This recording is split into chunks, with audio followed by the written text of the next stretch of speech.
रवि नाम का एक लड़का था। उसकी माँ की इच्छा थी कि वो पढ़े और लिखे, पर गरीबी की वजह से वो पढ़ लिख नहीं पाया।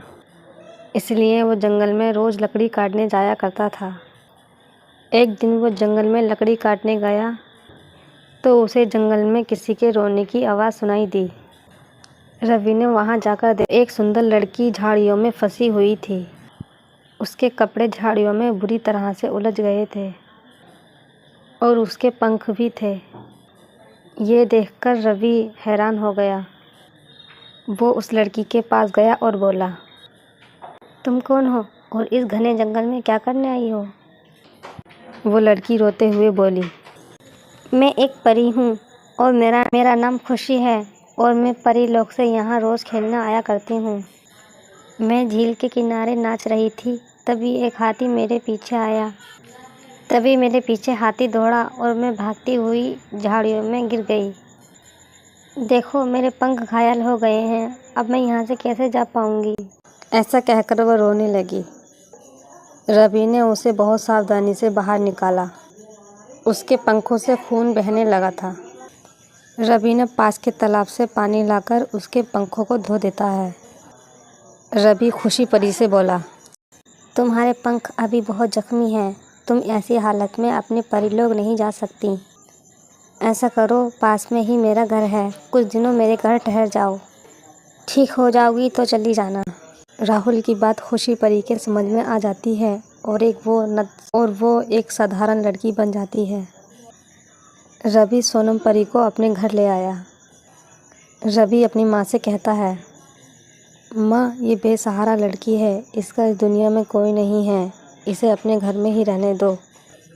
और ये बेचारी कहाँ जाएगी, इसे अपने घर में रख लो और आपके साथ काम में भी हाथ बटाती रहेगी।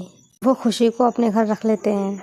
एक दिन रवि की माँ खाना बनाने जा रही थी, लेकिन उनके यहाँ नमक ही नहीं था और नमक लाने के लिए पैसे भी नहीं थे। फिर उसकी माँ कार्तिक से कहती है, आज तो लकड़ी बेचने बाज़ार भी नहीं गया। बता, एक पैसा घर में नहीं है और घर में नमक भी नहीं है। मैं दुकान पे उधार लेने गई थी, लेकिन किसी ने भी मुझे उधार नमक नहीं दिया। ये सुनकर खुशी परी घर के अंदर गई और अंदर से नमक की थैली ले आती है। खुशी बाहर आ जाती है और कहती है और बोली, माँ जी, आपने ठीक से देखा नहीं, नमक की थैली तो वहीं रखी थी। ये देखकर ममता खुश हो जाती है और सोचती है, शायद मैं ही भूल गई होंगी कहीं रखकर। खुशी बोली, अम्मा आप रहने दें, आज से खाना मैं ही बनाऊंगी। उस दिन वही नमक डालकर खुशी ने दाल चावल बनाए। उस दाल में ऐसा स्वाद आया कि दाल कम पड़ गई। ऐसा स्वाद तो पहले कभी नहीं आया था। ये तो नमक और खुशी के हाथों का स्वाद है, सच में मज़ा आ गया आज। दूसरे दिन रवि लकड़ी काटने जंगल को जाने लगा। तभी खुशी ने कहा, तुमने मेरी मदद की थी ना, मेरा भी फ़र्ज़ बनता है कि मैं भी तुम्हारी मदद करूं। जब मैं यहाँ रह रही हूँ तो मैं तुम्हें कुछ सिखा दूँ। तो मैं तुमको कुछ सिखा देती हूँ। जाओ दुकान से कुछ आलू ले आओ, मैं समोसे बनाती हूँ। तुम गांव में सबको बता के आना, समोसों की दुकान शुरू हुई है।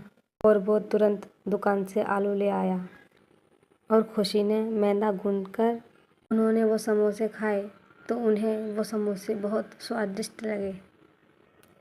पूरे गांव में ये बात फैल गई कि रवि की दुकान के समोसे बहुत स्वादिष्ट हैं। और फिर इसी तरह रवि की दुकान पर भीड़ बढ़ती जाती। रवि अब मालदार होने लगा था। रवि बहुत खुश था। वो अपनी माँ से कहता है, माँ, अब तो हमारे पास पैसों की बरसात होना शुरू हो गई है। अगर ऐसे ही चलता रहा तो कुछ ही दिनों में हम अमीर आदमी बन जाएंगे। माँ, हमारे समोसे खरीदने के लिए लाइन लगती है, लाइन। हाँ बेटा, सही कहा तूने। और ताज्जुब की बात तो यह है, वो नमक की थैली ख़त्म ही नहीं होती है। खुशी परी के घाव अब ठीक हो गए थे। उसके जाने का समय आ गया था। उसने रवि को समोसे बनाना सिखा दिया था। अब खुशी परी को अपने परिलोक में जाना था और सबको सच बता दिया। और वहाँ से परीलोक के लिए चली गई। रवि ने उसे भीगी आंखों से विदाई दी।